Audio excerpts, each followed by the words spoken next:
الفيديو ده مش متزوق ولا متجمل، هو بجد حاجة كنت عايزة اتكلم عنها. اهلا وهلا ومرحبا في حاجات عايزين نتكلم عنها. كنت عايزة اقول ان التجارة مع الله لا تبور، تجارة رابحة كده كده. جايز منكم ناس كتير تستغرب انا ليه بقول كده. عارف يعني ايه تبقى فقدت كل الحلول اللي موجودة في ايدك؟ تبقى داخل على حاجة وانت عارف انك منطقيا ما تقدرش عليها، بس بتحاول تقنع نفسك بالعكس علشان ما تنهارش. ده بالظبط اللي حصل معايا الترم التاني. كنت خارج من الترم الاول مش احسن اداء خالص وكانت النتيجة بشعة، وبدأنا الترم التاني عادي ومشينا لحد امتحانات الفاينل، والحقيقة الوضع ما كانش احسن، ده كان اسوأ. مواد في نفس مستوى صعوبة الترم الاول يمكن اسوأ، ودكاترة مستحلفين لنا علشان الدفعة ما كانتش احسن حاجة، بس الحقيقة كنا نستحق. المهم الفاينل بدأ ومفيش اوبشن الانسحاب. انا عايزه اخلص الكليه في اقل سنين ممكن اخلصها فيها، وهنا بقى ماما لفتت نظري لحاجه. ايه رايك نسيب كل حاجه حرفيا في ايد ربنا؟ ايه الكلام ده؟ مش فاهم. واتفقت معايا ان كل ليله امتحان هنطلع مبلغ ما كده يكون صدقه بنيه اني انجح وأعدي الترم ده صافي وعلى خير. الصراحه لما بدات الموضوع كان احساسي عادي، انا واثق طبعا في ربنا، بس عارفين فكره اننا بطبيعتنا كبشر مش بنتاكد 100% من الحاجه غير لما نحضرها ونشوفها بنفسنا قصاد عينينا. بس خليني اقول اني حرفيا شفت ستر ربنا الترم ده قصاد عيني، ودلوقتي اقدر اقول ان فعلا الصدقه دي كانت السبب الرئيسي في ستر ربنا معايا وقتها. والحمد لله النتيجه طلعت وعديت في اغلب المواد اللي كنت حرفيا بلعب ان انا انجح فيها ولا لا. وهنا هرجع تاني واقول نفس الجمله اللي قلتها في الاول، ان التجاره مع الله لا تبور.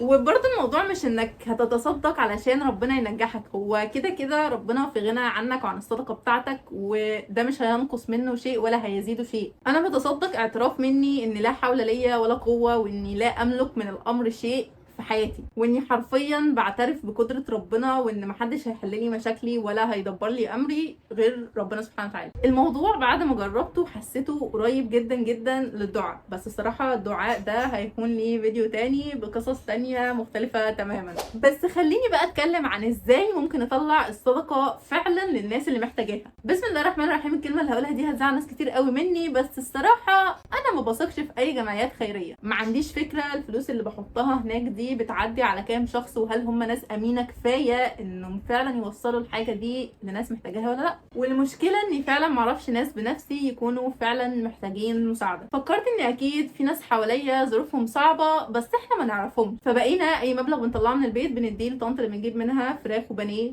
تشيله عندها لاي حد يكون محتاج وتطلع له من الحاجات اللي عندها. او مثلا العمو بتاع الرز والمكرونه والتوابل والبهارات والحاجات اللي احنا بنحتاجها كلنا في الاكل، برضو يعمل منهم اكياس رز ومكرونه لاي حد بيجيله يحس ان هو محتاج يديله اكياس من دي. ما اكدبش عليكم هما في الاول كانوا حقيقي مستغربين، واللي هو طيب ما طلعوها في الجامع وخلاص. بس مره في اتنين نفس عمو اللي لسه قال الجمله اللي فاتت دي قال ان بقى في ناس بس بتيجي علشان مستنيه الحاجات دي. وهنا الموضوع ما بقاش بس صدقه، ده بقى صدقه واطعام طعام، وانت متاكد فعلا ان الحاجه دي طالعه بجد لحد محتاجها. وفي ظروفنا دلوقتي الناس فعلا محتاجه، فمحدش يستخسر يطلع اي صدقه مهما كانت بسيطه بحجه ان الظروف صعبه. ما انساش ابدا قصه سمعتها زمان عن اتنين كانوا قرروا يفتحوا شركه مع بعض، فاول ربح للشركه دي جه واحد منهم خده ووزعه على 3 بدل ما يكون 2.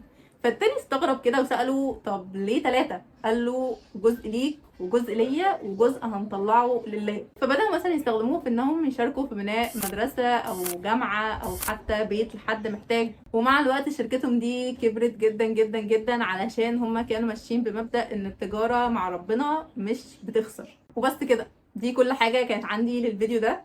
ممكن يكون فيديو مختلف جدا عن اي حاجة عملتها قبل كده، بس حقيقي دي كانت حاجة كنت عايزة اتكلم عنها. ممكن في المستقبل يكون في فيديوهات زي ده، معرفش، بس لحد ما يكون في فيديو تاني. فبس كده، سلام.